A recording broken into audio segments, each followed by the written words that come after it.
In today's video, we're going to learn how to assemble this flag mug rug design. It's all done in the hoop on your embroidery machine, and it is very fun to create. This mug rug comes with 4 different quilting options. The stars are all the same on all of the designs, but there's ones that have lines like this. There's a wave. There is a zigzag. And then this part all here is a stipple. So 4 different options for you. Hi, I'm Dawn Chase, founder, owner, and designer of Creative Appliques. Thank you for joining me today. I'm so happy you're here. If you're a subscriber, welcome back. You are the reason why I keep showing up again and again. And if you're not a subscriber, please click that subscribe button. It's free, it doesn't cost you anything, and it really helps my channel to grow. Also, if you're enjoying my content, please give me a bunch of thumbs up because that way I know you're enjoying it, and it also lets YouTube know you're enjoying it as well. So let's jump into all the supplies you're going to need for this mug rug and how easy it is to assemble and create.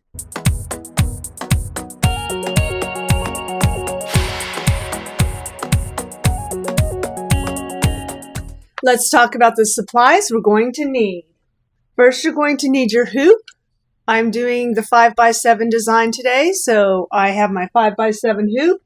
You're going to want to have some cutaway stabilizer. I like to do a medium or a heavyweight because it adds more structure and body to the mug rug. However, you can use a mesh if you wish. You're going to want to have all your pieces cut and labeled to the sizes that are described in the PDF file. Your embroidery thread, your 7511 needle, rotary cutter, applique scissors, a point turner, the magic seam wand I like to use to hold the fabric in the hoop. You can also tape it if you wish. I also use a ruler, a cutting ruler, quilting ruler to square it up at the end, and an iron to press the pieces. I also beforehand like to starch my pieces of fabric so that they're nice and crisp and that it helps with any stretch or bias. You also want to have your embroidery bobbin as well. So the first thing you're going to do is you're going to get the design size file that you want in the correct format for your machine, load that to your machine, and then we will get started. The first step that's going to stitch is the placement line for our first piece of fabric. We have stitched the placement line.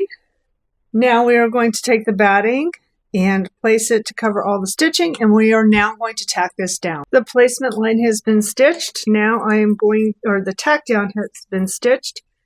Now I'm going to trim close to the stitching to remove any bulk in the seams later on. The next thing that's going to stitch is placement lines for the first piece of fabric. We are now going to take our first small strip of red and place it even with this line and even with this line. You can tape this down if you would like. The next thing that's going to stitch is the tack down for this piece. That first piece was placed right side up. Next, we are going to take our short piece of white and we are going to flip it so that it is going to be right side down. And we are going to meet it up with this edge here and overlapping this stitching by about 1/4 of an inch. So because of where I placed that original fabric, I'm just going to line up the raw edges here. Remember, this is right side down. We will go tack that down. We have tacked down this white piece. Now we are going to flip it so it is right side up. And I like to get my iron and I like to give it a good press so that it is nice and smooth.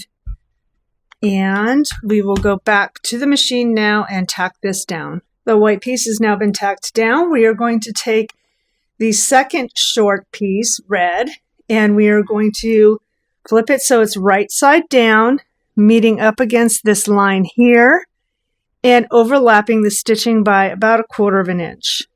And we will go tack that down. We have tacked down the second red strip. Now we turn it and flip it right side up.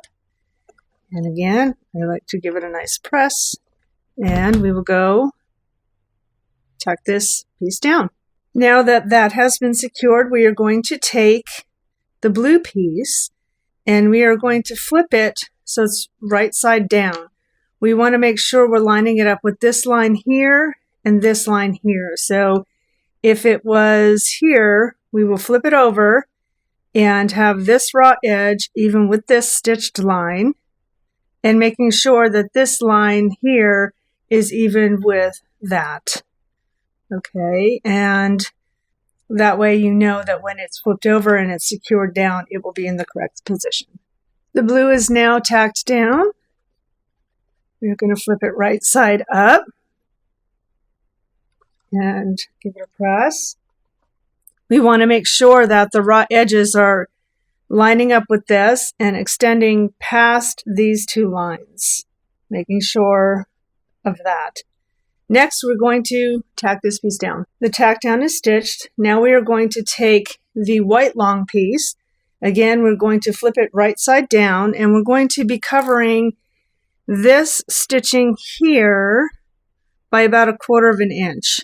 We also want to make sure that the edges are outside the placement, original placement rectangle. So if you have your piece covering about 1/4 of an inch of this and extending on either end these horizontal lines, then you're in a good spot. The white has been tacked down. Now we will fold it and press it. One thing I want to make note of is you can see potentially some of the red sticking through. Now, it could be because we cut it a little too big. We didn't place it exactly where it needs to be. That's not a problem. If you want, you can go ahead and trim this under here so that it is covered by the white so you don't see it, but that is an optional step. So I went ahead and trimmed mine up just a little bit, just so it's hidden by the white or covered by the white. Give a press, and now we will tack this down. So now we have the last red stripe to put on. Again, we're going to take it and go right side down, covering this stitching about 1/4 of an inch. And same thing like the last piece, extending over the sides here. That is stitched. We are going to flip it, give it a nice press, and now it will tack down this last piece here. So all the pieces of the flag have been attached. The next thing to stitch is going to be the quilting of the stars here, and then some lines in the red boxes. So that is what's going to stitch next. So I'm going to change my thread color to white, and those will stitch. So the star quilting is stitched and the white lines inside the red stripes. Now I'm going to change my thread to red and stitch the red lines along the white stripes. Now that all the quilting has stitched, we are now going to place the back pieces. So we have taken the two larger pieces. We have piece H and piece J. We have folded them in half, wrong sides together, so the right side is out, and pressed it. So we will now take the fold and place it so it is covering all the stitching on the sides and the stitching on the bottom here. So this is piece H that we stick down first, and then we will take piece J that has the folded edge here, and we will overlap about 1/2 an inch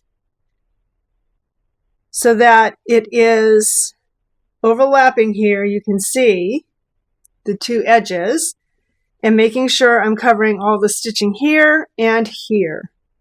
It's important that they're placed in this exact orientation because the design was digitized so that your presser foot will not get caught in the fold. Now we will stitch the final stitch to attach all the pieces together. The stitching is now complete. We can remove it from the hoop. And you can trim away all the stabilizer. Now that I removed the stabilizer, I'm going to trim close to the stitching. So I'm using this Sew Tights ruler. They have a 1/4 inch marking here. And I'm placing the stitched line to the inside of that marking. And it just gives me a nice uniform squared up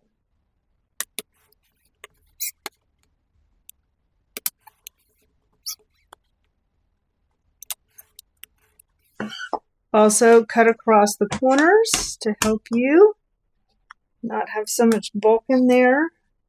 And next we are going to use our point and turner here.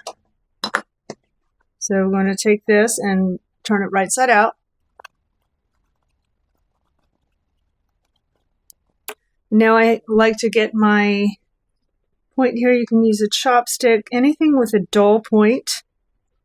Want to make sure you're not like completely pushing through the fabric on the corners.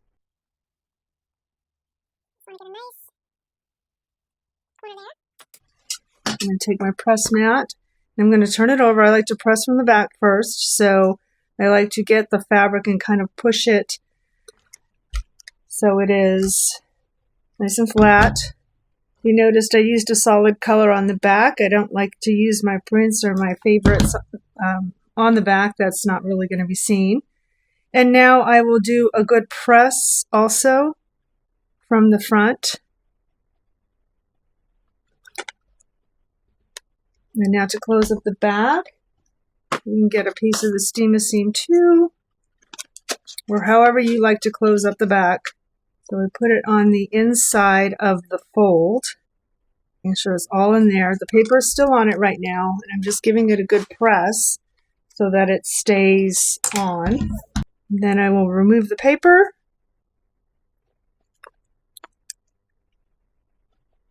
I like to pull this side in as I'm pushing this side to kind of get all of that from both sides in. Thanks so much for joining me today. I hope you enjoyed this video on how to create these mug rugs. They are going to be perfect for your patriotic celebrations this summer to celebrate the 250th birthday of our amazing country. So if you haven't subscribed, click the subscribe button and make sure you click the like button too, the thumbs up, so I know you enjoy my content because I enjoy making this for you. So until I see you next time, share this video with your friends. Come join us in the Creative Appliques Facebook fan group. We love sharing our projects there and showing you what we're doing.